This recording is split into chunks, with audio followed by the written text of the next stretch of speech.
ഇത് മാസ് മോട്ടോഴ്സിൽ നിന്നാണ് Honda deo വണ്ടി വർക്കിന് കയറിയിട്ടുണ്ട്. നമുക്ക് മെയിനായിട്ട് പറഞ്ഞേക്കണ വർക്ക് ബ്രേക്ക് ചെക്ക് ചെയ്യുക, ഫ്രണ്ടും ബാക്കും ബ്രേക്ക് ചെക്ക് ചെയ്യുക, സെൽഫ് പ്രോപ്പറായിട്ട് വർക്ക് ആവുള്ള, അപ്പോൾ അതൊന്ന് ചെക്ക് ചെയ്യുക. ഈ രണ്ട് കേസാണ് മെയിനായിട്ട് പറഞ്ഞത്.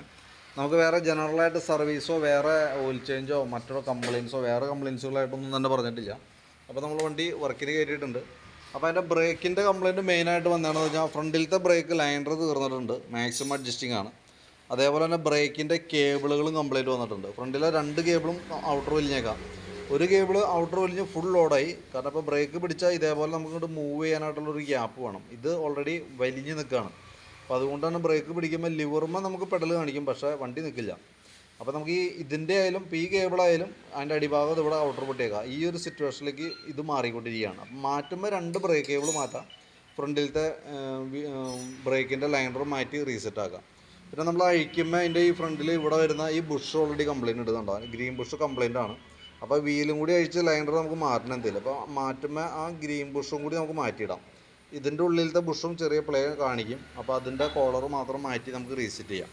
അതേപോലെ ബാക്കിലേക്ക് വരുമ്പോഴത്തേക്കും ബാക്കിലത്തെ ബ്രേക്കിൻ്റെ കേബിൾ കുഴപ്പമില്ല, ലൈനറും പ്രശ്നമില്ല.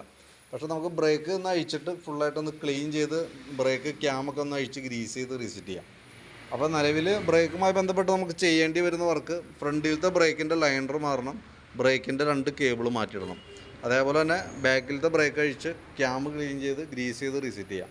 പിന്നെ ഫ്രണ്ടിലത്തെ ഈ ബുഷിൻ്റെ കേസ് ഞാൻ പറഞ്ഞല്ലോ, അത് വീൽ അഴിക്കുമ്പോൾ നമുക്ക് മാറ്റേണ്ടി വരുന്ന ഭാഗമാണ്. ഓൾറെഡി നല്ല രീതിയിൽ ഷെയ്ക്ക് കാണിക്കുന്നത്, ഇത്ര ഇളക്കം ഇതിനകത്ത് ഓൾറെഡി ഉണ്ട്. അപ്പോൾ അതുകൊണ്ട് തന്നെ നമുക്കത് മാറ്റിയിടേണ്ട അത്യാവശ്യമാണ്. ഈ സൈഡും കാണിക്കുന്നുണ്ട് കേട്ടോ.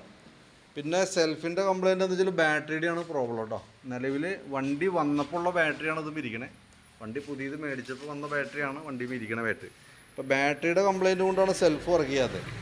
അപ്പോൾ ഞാൻ അതിൻ്റെ വോൾട്ട് കാര്യങ്ങളൊക്കെ ജസ്റ്റ് നോക്കി, 12.55, അത് 12.5 വോൾട്ട് നിലവിൽ കാണിക്കുന്നുണ്ട്. അപ്പോൾ നമ്മൾ ബാറ്ററി ലോഡ് ടെസ്റ്റ് നടത്തുന്ന സമയത്ത് നമുക്ക് ഇതിനകത്ത് കൃത്യമായിട്ട് അതിൻ്റെ വാല്യുവേഷൻ കാണിക്കും. നിലവിൽ നമുക്ക് 8.5, അതായത് 8.5 വോൾട്ടിൽ താഴേക്ക് പോയി കഴിഞ്ഞാൽ ബാറ്ററി കംപ്ലയിൻ്റ് ആണ്.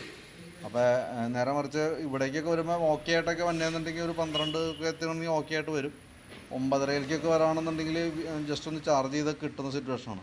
അപ്പോൾ ഇത് നമ്മൾ ചെക്ക് ചെയ്യുന്ന സമയത്ത് നിലവിൽ വോൾട്ട് പോകുന്നുണ്ട്, 5.4 പോയിൻറ്റിലേക്കൊക്കെ എത്തുന്നുണ്ട്, 5 വോൾട്ടിലേക്കൊക്കെ വരാം. അപ്പോൾ നമുക്ക് ബാറ്ററി മാറ്റി വെച്ചാലാണ് സെൽഫിൻ്റെ കംപ്ലയിൻറ്റ് റെഡി ആവുള്ളൂ. അപ്പോൾ ഞാനതിൻ്റെ ബാറ്ററിയും ഈ പറഞ്ഞ ബ്രേക്ക് ഷൂ, ഗ്രീൻ ബുഷ്, രണ്ട് ബ്രേക്കിൻ്റെ കേബിള്, സർവീസ് ചാർജ് അടക്കം ഉൾപ്പെടുത്തി അതിൻ്റെ ഒരു എസ്റ്റിമേറ്റ് പ്രിപ്പയർ ചെയ്യാം.